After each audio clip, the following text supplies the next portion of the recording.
और अब जो खबर वो आपको हैरान कर देगी। ये रिपोर्ट देखिए और समझिए कि आलू की पैदावार बढ़ाने के लिए किसान क्या कर रहे हैं। बुलंदशहर से हैरान करने वाली खबर। पहले तस्वीरें देखिए। आलू की फसल लहलहा रही है। इन तस्वीरों को देखकर आप समझ रहे हो कि किसान फसल की रक्षा के लिए कीटनाशक का छिड़काव कर रहा है, तो बात बिल्कुल सही, लेकिन इसमें शराब भी मिलाई गई है। दिखाना ये क्या है? शराब है। ये क्या है? शराब है। शराब किसमें मिला रहे हैं आप इसको? सादा पानी में। किसमें लगाएंगे? आलू में। आप सोच रहे हैं कि आलू की खेती में शराब का क्या काम? कीटनाशक से तो कीड़े मर जाते होंगे, फिर आलू को शराब क्यों पिलाते हैं किसान? हाँ, शराब भी मिलाते हैं सर इसमें। कितनी मात्रा में आप शराब मिलाते हैं और कितने बीघे में ये आलू जो के लिए शराब मिलाते हैं? 6 बीघा के लिए सर 1 पौवा मिलाते हैं इसमें, और इससे आलू मोटा हो जाता है। सब दवाओं का मिश्रण करके उसमें शराब मिला देते हैं और उससे जो है स्प्रे करते हैं। बुलंदशहर के जमालपुर गांव की ये तस्वीरें हैं और किसान आलू को मोटा करने के लिए शराब का छिड़काव करते हैं। किसानों का दावा है कि शराब से ना तो आलू खराब होता है और ना ही इंसानों की सेहत, लेकिन जांच के बाद ये पता चलेगा कि किसानों के दावों में कितनी सच्चाई है। बुलंदशहर से न्यूज़ 18 के लिए सैयद अली शरर की रिपोर्ट। साजिश की आग में बागपत को झोंकने की कोशिश की है। गनीमत रही कि पुलिस ने वक्त रहते मोर्चा संभाल लिया। हिंसक विवाद के बाद हालात अब सामान्य, लेकिन तनाव अब भी बरकरार है। मामूली विवाद पर छिड़ा संग्राम। 2 पक्षों में जमकर चले ईंट पत्थर। सिगरेट ने शांति में लगा दी आग। ये उस संग्राम की तस्वीरें हैं जिसके जरिए माहौल बिगाड़ने की कोशिश की गई। एक दूसरे पर ईंट और पत्थर से हमला किया गया। ये ईंट और पत्थर अब दहशत की कहानी बयां कर रहे हैं। इस हिंसा के पीछे की कहानी सुनेंगे तो हैरान हो जाएंगे कि कैसे एक सिगरेट से विवाद शुरू हुआ और बढ़ते बढ़ते विवाद हिंसा में तब्दील हो गया। सिगरेट लेके रात मैंने पैसे मांगे, चला गया लेके। फिर आज सुबह आगे सिगरेट लेने पैसे मांगे, तो मैंने ऐसे एक हाथ उसे दे रहा था और एक सब पैसे मांग रहा था उससे। उन्होंने मेरा भेड़ धरने से मुंह पे मारा। मैं भारे को लेकर गया, इतना आया, इतने 3-4 और खड़े थे, सारे चिपट के सारे बाजार लगे मेरे पे। बागपत के खेतीपुरा कॉलोनी में हिंसा हो तो इलाके में शांति भंग हो गई, क्योंकि वारदात के पीछे साजिश की बू आ रही। जिन लोगों पर हिंसा का आरोप लगा है वो परचून की दुकान से सिगरेट लेने गए थे, लेकिन सिगरेट में आग लगाने से पहले इलाके में हिंसा की आग भड़का दी। इस हिंसा में 10 लोग घायल हो गए। हिंसा की आग में झुलसते इलाके को छावनी में तब्दील कर दिया गया और अब हिंसा के पीछे छिपी साजिश की जांच चल रही है। दुकान पे कुछ सामान लेने को लेके विवाद हुआ, इसमें पैसे के लेन देन के, उसमें वहीं पे मारपीट होने लगी। फिर इसमें पत्थरबाजी भी हुई है। इसमें एक पक्ष से 4 और एक पक्ष से 3 लोग चोटिल हैं और इसमें अभियोग पंजीकृत कराया जा रहा है। जो भी लोग इस मारपीट झगड़े में रहे हैं उनका चिन्हीकरण चल रहा है। दरअसल हिंसा के बाद पुलिस ने जब से मोर्चा संभाला है तब से इलाके में शांति बहाल है, लेकिन मामला 2 पक्षों से जुड़ा होने के चलते इलाके में भारी पुलिस फोर्स तैनात है। शहजाद राव, न्यूज़ 18, बागपत।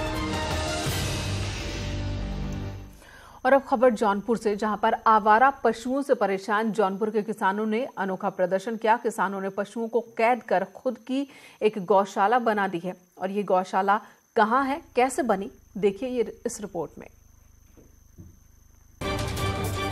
दर्जनों गाय, बछड़े, सांड की ये तस्वीरें किसी गौशाला की नहीं, बल्कि एक प्राइमरी स्कूल है जहां छोटे छोटे बच्चों की पढ़ाई होती, लेकिन किसानों ने इसे गौशाला बना दिया।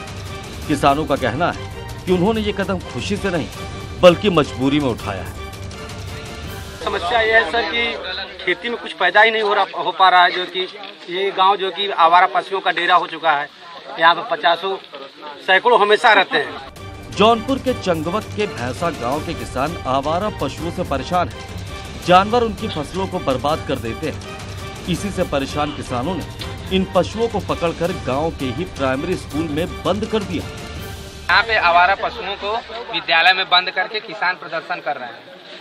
क्या मांगे हैं आपकी? हम लोग की मांगे यही कि इन आवारा पशुओं को प्रशासन द्वारा यहाँ से किसी अस्थायी जगह पे गौशाला में ले जाकर छोड़ दिया जाए। गाँव के लोगों का कहना है कि जब तक इन पशुओं को प्रशासन स्कूल से निकालकर कहीं और शिफ्ट नहीं करता, तब तक ये स्कूल में पढ़ाई नहीं होने देंगे।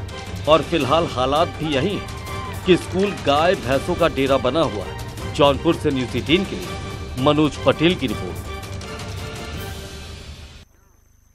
स्कूल में गाय भैंस बंधे हैं क्योंकि किसान परेशान है और प्रशासन है कि उसके पास इस समस्या का फिलहाल कोई समाधान नहीं। और अब खबर मां वैष्णो देवी के भक्तों के लिए अच्छी खबर। उन लोगों के लिए भी ये खबर बेहद ही महत्वपूर्ण है जो कि चढ़ाई की वजह से मां के दरबार में नहीं जा पाते। अब आपको 6500 फीट की चढ़ाई चढ़ने में कोई दिक्कत नहीं होगी क्योंकि सरकार ने आपके लिए एक तोहफा दिया है जिसका इंतजार श्रद्धालुओं को लंबे वक्त से था। वैष्णो देवी के भक्तों को तोहफा।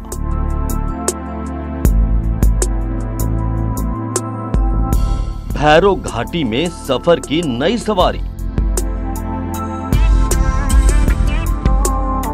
हर घंटे 800 श्रद्धालु करेंगे सफर। काफी इंतजार के बाद आखिरकार माता वैष्णो के भक्तों को रोपवे का तोहफा मिल ही गया। अब भक्त माता वैष्णो देवी के भवन से भैरो घाटी का सफर रोपवे से कर सकते हैं। भक्तों को अब ऊंची चढ़ाई चढ़ने से निजात दिलाने की व्यवस्था हो गई है। ये रोपवे 3 मिनट में 3.5 किलोमीटर की यात्रा कराएगा और इसके लिए आपको एक तरफ से सिर्फ 100 रुपए खर्च करने होंगे। दरअसल भैरो घाटी की 6600 फीट की चढ़ाई माता के भक्तों के लिए काफी मुश्किल होती थी। सरकार ने लोगों की परेशानी को देखते हुए रोपवे बनाने का फैसला लिया है और अब उसे श्रद्धालुओं के लिए खोल दिया गया है। दिन के वक्त आप रोपवे का इस्तेमाल कर सकते हैं। अब मां के दर्शन के साथ साथ रोपवे राइड का लुत्फ भी उठा सकते हैं। Bureau report, news 18। इधर मथुरा के बलदेव इलाके के नगला राधे गांव में 2 पक्षों के बीच दीवार खड़ा करने को लेकर बवाल शुरू हुआ। देखते ही देखते बवाल इतना बढ़ा कि दोनों पक्षों के बीच पथराव हुए, फायरिंग हुई। मामला 2 दिन पुराना है। वीडियो वायरल होने के बाद प्रशासन में हड़कंप है। वीडियो में साफ दिख रहा है कि एक पक्ष के लोग छत पे चढ़े हुए हैं जो दूसरे पक्ष पर पथराव कर रहे हैं, फायरिंग भी कर रहे हैं। पुलिस अब वायरल वीडियो के आधार पर कार्रवाई की बात कह रही है।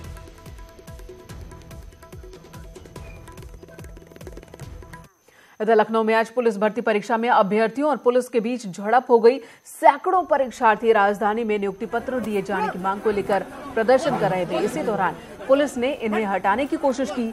प्रदर्शनकारी धरना खत्म करने को तैयार नहीं थे। ऐसे में पुलिस ने बल प्रयोग किया, जबरन अभ्यर्थियों को खदेड़ना शुरू किया, जिसके बाद प्रदर्शनकारी जो युवा हैं वो भी पुलिस से उलझने लगे। प्रदर्शन कर रहे युवाओं ने साल 2013 और 18 की पुलिस भर्ती में कामयाबी हासिल की है, लेकिन इन्हें अब तक नियुक्ति पत्र नहीं मिला है। इन्होंने सरकार पर पक्षपात का आरोप लगाया है।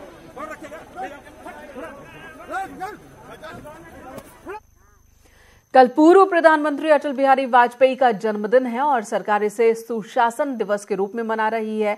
इसी के तहत सभी जिले में कार्यक्रम आयोजित किए जाएंगे और जनता को सरकार के कामों के बारे में जानकारी दी जाएगी। सुशासन दिवस पर कल लखनऊ में भी कई कार्यक्रम हैं। तैयारियां जिनकी हो चुकी हैं। कल का दिन उत्तर प्रदेश सरकार के लिए खास है। मुख्यमंत्री ने साफ तौर से निर्देश दिए हैं कि पूर्व प्रधानमंत्री अटल बिहारी वाजपेयी के जन्मदिन के मौके को सुशासन दिवस के रूप में मनाया जाए। सभी विकास खंडों, पीएससी, सीएससी पर आम जनता के बीच मैसेज दिया जाए कि सरकार उनके बेहतरी के लिए काम कर रही है। सरकार ये भी कोशिश कर रही है कि अटल बिहारी वाजपेयी के जन्मदिन के बहाने जनता के बीच अपने को बेहतर और साफ तौर से जनता का सेवक के रूप में प्रस्तुत कर सके। कैमरा पर्सन गुलजार अहमद खान के साथ अलाउद्दीन, न्यूज़ 18, लखनऊ।